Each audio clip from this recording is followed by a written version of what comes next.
Welcome back, guys. It's me, Mr. Frederick, once again. Excited to be here with y'all. Thank you for coming. Please, before we begin, share, subscribe, and like to show your support. Thank you for the love.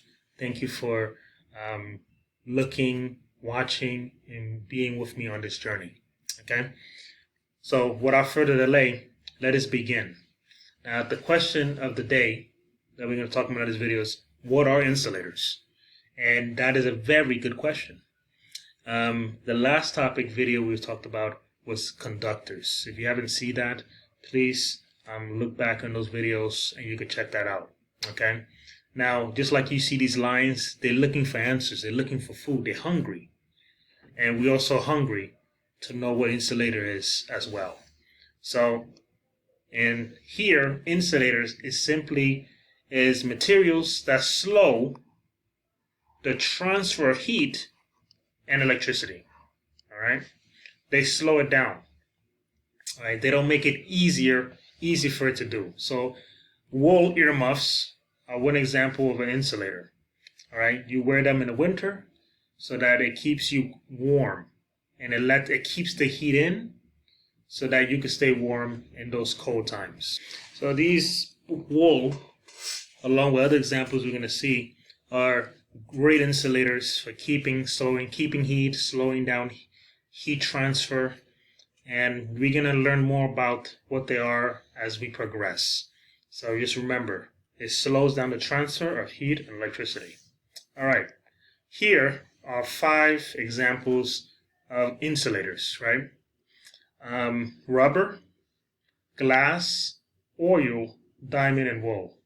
For me, and which I've been seeing that for a while, the best insulator I've seen so far is rubber. This is the best one. Then what follows after that, and also easily accessible, is dry wood. All right. So that's the next one. Good too as well. Diamond is good as well, but it's rare and expensive. And it's not like we carry diamonds around everywhere with us. Some people do, but when you think about it in a general sense, not everybody could get it, afford it, or find it, okay? All right, and it has to be authentic, a real diamond, not just one of those that they buy cheaply, It has to be the real deal, okay?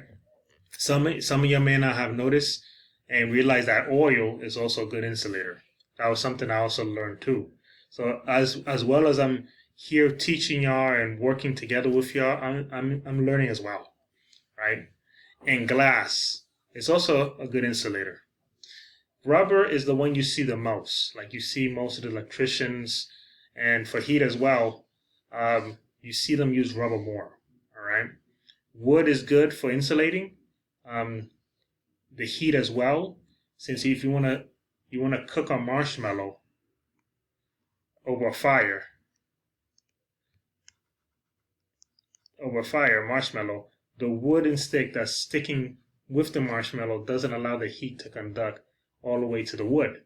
So since it doesn't allow it to conduct it, it keeps your hand cooler so you don't burn your hand. If you use a metal pole while heating a marshmallow, you're not going to be able to hold it too long unless you have a glove. But I'm talking about barehanded. So it's good in those cases because it slows down the transfer